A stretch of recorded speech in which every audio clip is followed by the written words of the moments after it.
భార్య తినిపించే అన్నం తింటూ ఆమెను తిట్టే తిట్లను ఆనందంగా నంజుకుంటూ ఉగ్రశ్రవుడు తృప్తిగా భోజనం ముగించాడు. అయిపోయిందా ఉందా కసిరినట్లు అడిగాడు అతను. అయిపోయింది స్వామి, ఇవాళ భిక్ష తక్కువగానే దొరికింది. శీలవతి నొచ్చుకుంది. దరిద్రపు మొహం, అడుగు పెట్టావు నా జీవితంలో, అప్పట్నుంచి అరకడుపే అంటూ ఆగి బ్రేవుమంటూ తేల్చాడు ఉగ్రశ్రవుడు. శీలవతి మాట్లాడకుండా పళ్ళెం తీసుకుని వెళ్ళింది. పడుకోండి, కాళ్ళు నొక్కుతాను, తిరిగి వచ్చిన శీలవతి అంది.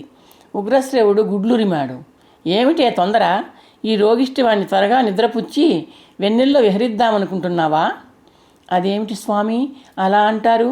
నా సర్వస్వము మీరే, అది మీకు తెలుసుగా. పైగా ఇది వెన్నెల రాత్రి కాదు స్వామి. సరే, ఈరోజు ఒక మేడ ముందు ఆగి భిక్షం అడగకుండా వచ్చేశావు ఎందుకు? ఉగ్రశ్రవుడు శీలవతి మాటను వినిపించుకోనట్లు అన్నాడు. ఆ ఇంట్లో భిక్ష తీసుకోవడం నాకు ఇష్టం లేదు స్వామి. కారణం? ఉగ్రశ్రవుడు రెట్టించాడు. అది కలిగిన వారి ఇల్లులా కనిపించింది. అవును, అయినా ఆ ఇంట భిక్ష తీసుకోవడం దోషమని అనిపించింది. నిజంగా అది దోషమే స్వామి అంది శీలవతి. కారణం చెప్తావా లేదా?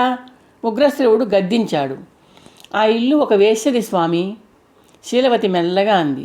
ఓహ్, మేడ మీద చందమామలా కనిపించింది ఆ వేశ్య ముఖమన్నమాట. ఉగ్రశ్రవుడి కంఠం ఉత్సాహంగా ధ్వనించింది. అవును.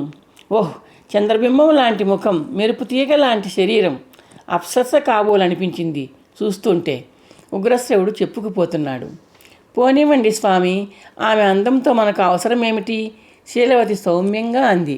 హాయిగా నిద్రపోండి. నాకు నిద్ర పట్టదు, ఉగ్రశ్రవుడు ఎటో చూస్తూ అన్నాడు. కంటికి కట్టిన ఆ వేష సౌందర్యానుభవం ఒంటికి పట్టేదాకా నాకు నిద్ర పట్టదు స్వామి. శీలవతి కంఠంలో ఆశ్చర్యం పలికింది. ఏం అంత ఆశ్చర్యపోతున్నావేమిటే? వేశ్యాసంగం అంత కాని పని అయితే వేశ్యలు ఎందుకుంటారే? నన్ను ఆ వేశ్య ఇంటికి తీసుకెళ్ళు, ఉగ్రశ్రవుడు ఆజ్ఞాపించాడు. స్వామి, శీలవతి అంది. ఏం తీసుకెళ్ళలేవా? ఉగ్రశ్రవుడు హూంకరించాడు. పతి ఆజ్ఞను ధిక్కరిస్తావా? అది కాదు స్వామి, చివరిసారిగా చెప్తున్నాను, నన్ను ఈ క్షణంలోనే ఆ వేశ్య వద్దకు మోసుకెళ్లాల్సిందే. స్వామి, దయచేసి శాంతంగా వినండి, శీలవతి దీనంగా అంది. వేశ్యలు ధనం లేని వారిని గడప తొక్కనివ్వరు. మన వద్ద ధనం లేదు, అది నాకు తెలుసు, ఉగ్రశ్రవుడు గద్దించాడు. మన వద్ద ధనమే కాదు, ధాన్యం కూడా లేదు. అలాగని పస్తులుంటున్నామా? ఏం చేస్తున్నావు? నన్ను ఆ బుట్టలో కూలవేసి ఎండలో ఎండిస్తూ వానలో తడిపేస్తూ కష్టపెడుతూ అడుక్కు తెస్తున్నావా లేదా? అందరినీ ధాన్యభిక్ష అడుగుతున్నావు. ఆ వేసిని కూడా అడుగు. ధనభిక్ష కాదు, ధాన్యభిక్ష కాదు, ప్రణయభిక్ష అడుగు. నీ పతిదేవుడికి ఇంత ప్రణయభిక్ష పెట్టమని ప్రార్థించు. స్వామి, శీలవతి నెవ్వెరపోతూ అంది. ఏమే, స్వామి స్వామి అంటూ జపం చేస్తూ కూర్చుంటే మన కోరిక తీరదే పిచ్చిదానా. నన్ను ఆ సౌందర్య రాశి ఇంటి ముందుకు తీసుకెళ్ళు. దాని కాళ్ళు పట్టుకో, కన్నీళ్లు పెట్టుకో, భిక్షం సంపాదించు. లే బుట్టతే. నా ఆలోచన వినండి స్వామి, శీలవతి ప్రాధేయపడుతూ అంది.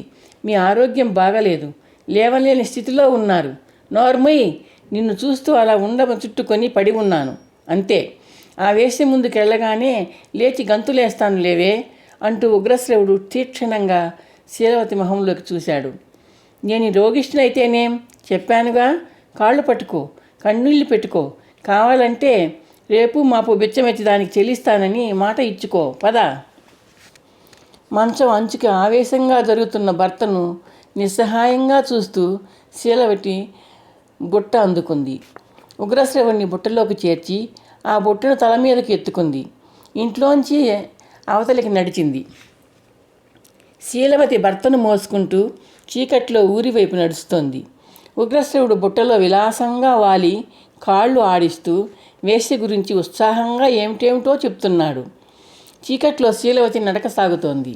బుట్టలోంచి వెలికి సాగిన ఉగ్రశ్రవుడి పాదం ఆ చీకటి దారిలో ఎవరికో తాకింది. అబ్బా అంది తీరని బాధతో ఒక పురుష కంఠం. శీలవతి అప్రయత్నంగా ఆగింది. పరిశీలనగా చూసింది. కటిక చీకటిలో కొంచెం ఎత్తులో ఏదో ఆకారం లీలగా కనిపిస్తోంది. నరక యాతన అనుభవిస్తున్న నన్ను తాకి కదిలించి ఆ బాధను ఇనుముడింపజేసిన వారు ఎవరో సూర్యోదయం కాగానే మరణిస్తారు. ఇది ఈ మాండవ్య మహర్షి శాపం. ఏదో పురుష కంఠం ఏదో కఠోర బాధను ఓర్చుకుంటూ కర్కశంగా పలికింది. నా కాలు ఎవరికో తాకింది, ఉగ్రశ్రుడు వణికే గొంతుతో అన్నాడు. శీలవతి గుండె దడదడ కొట్టుకుంది. ఎవరా శపించింది? సూర్యోదయమైతే తన భర్త మరణిస్తాడా? ఆ విధంగా భయోందాళనకు గురైన శీలవతి నిశ్చేష్టంగా నిలిచిపోయింది. చంద్రగ్రహ జన్మ వృత్తాంతం వినిపిస్తున్న నిర్వికల్పానందులు అన్నారు. ఆ విధంగా శపించింది ఎవరు గురువుగారు? విమలానందుడు అడిగాడు. ఆయన పేరు మాండవీయుడు. ఆయన ఒక మహా తపస్వి, మహర్షి. శీలవతి భర్తను మోసుకుని వెళ్తున్న దారి పక్కనే నిలువెత్తు శూలానికి గుచ్చబడి ఆ మాండవుడు భయంకరమైన శిక్ష అనుభవిస్తున్నాడు. నిర్వికల్పానంద చెప్పసాగాడు. మాండవుడు తన ఆశ్రమంలో తపోనిష్టలో ఉన్నప్పుడు ఒక సంఘటన జరిగింది. ఆ ప్రాంతాన్ని పరిపాలించే రాజుగారి మందిరంలో దొంగలు పడ్డారు. ధనంతో పారిపోతున్న దొంగలను రాజభటులు వెంటాడారు. దొంగలు అరణ్యంలోని మాండవ్య మహర్షి ఆశ్రమ ప్రాంతానికి వచ్చారు. మాండవుడు ఆశ్రమం ముందున్న చెట్ల కింద నిలబడి చేతుల్ని నిటారుగా పైకెత్తి తదేక నిష్ఠతో తపస్సు చేస్తున్నాడు. చోరులు తప్పించుకునే ఉద్దేశంతో ఆయన ఆశ్రమంలో దాక్కున్నారు. రాజభటులు వచ్చి మహర్షిని దొంగల గురించి అడిగారు. మౌనవ్రతంలో ఉన్న మాండవుడు వాళ్లకు సమాధానం చెప్పలేదు. చివరికి ఆ భటులు ఆశ్రమంలో దాక్కున్న దొంగల్ని పట్టుకొన్నారు. మౌనంగా ఉండిపోయిన మాండవుడు కూడా ఆ దొంగల్లో ఒకరిని, మునివేషంలో నాటకం ఆడుతున్నాడని భావించి ఆయనను కూడా రాజు వద్దకు లాక్కెళ్లారు. రాజు దొంగలకు మరణదండన విధించాడు. చోరుడై ఉండి సాధువులా నటిస్తున్నాడన్న భావనతో మాండవుడికి దారుణమైన శూలప్రోత శిక్ష విధించారు. భటులు మాండవుడిని నేలలో పాతిన వాడి శూలానికి దిగవేశారు. శూలాగ్రానికి దిగవేయబడిన మాండవుడు భరింపరాని బాధను మౌనంగా అనుభవిస్తూ ఉండిపోయాడు. ఆ విధంగా శూలం మీద దుర్భరమైన శిక్షను అనుభవిస్తున్న మాండవుడికి తాకింది ఉగ్రశ్రవుడి పాదం. దాంతో ఆయన నరకయాతన ఎక్కువైంది. నిష్కారణంగా తన బాధను పెంచిన వ్యక్తి సూర్యోదయం కాగానే చనిపోవాలని శాపం పెట్టాడు. మాండవుడు భర్తను మోసుకు వెళ్తున్న శీలవతి నిర్ఘాంతపోయింది. సూర్యోదయం కాగానే మరణిస్తారు అంటూ ఆ మాండవ్య మహర్షి శాపము మాండవుడి పలుకు శీలవతి చెవుల్లో ఇంకా ప్రతిధ్వనిస్తూనే ఉంది. ఏదో భయం, ఏదో ఆందోళన ఆమెలో సుళ్ళు తిరుగుతున్నాయి. నాకెవరో శాపం పెట్టారు, సూర్యోదయం కాగానే చచ్చిపోతాను, ఉగ్రశ్రవుడు వణికే కంఠంతో పలవరిస్తున్నాడు. పొద్దు పొడిస్తే చచ్చిపోతాను, విన్నావా? త్వరగా నన్ను మన ఇంటికి చేర్చు. శీలవతిని ఉగ్రశ్రవుడి కంఠం హెచ్చరించింది. భర్త మాటకు ఎదురాడి ఎరగిన ఆ సాధ్వి మారు పలకకుండా అప్రయత్నంగా వెనుదిరిగింది. విన్నావా? సూర్యోదయం కాగానే నా ఆయువు తీరిపోతుందిట. ఉగ్రశ్రవుడి కంఠంలో ఏడుపు లీలగా ధ్వనించింది. శీలవతి మెల్లగా నడుస్తూ ఆలోచిస్తోంది. సూర్యోదయం అయితే తన భర్త మరణిస్తాడు. మాండవ్య మహర్షి శాపం తప్పక ఫలిస్తుంది. తన పతిదేవుడు మరణిస్తాడు. సూర్యోదయం అయితే, అవును సూర్యోదయం అయితే, సూర్యోదయమే కాకుంటే, సూర్యుడు ఉదయించకుండా ఉంటే? శీలవతి అసంకల్పితంగా ఆగింది.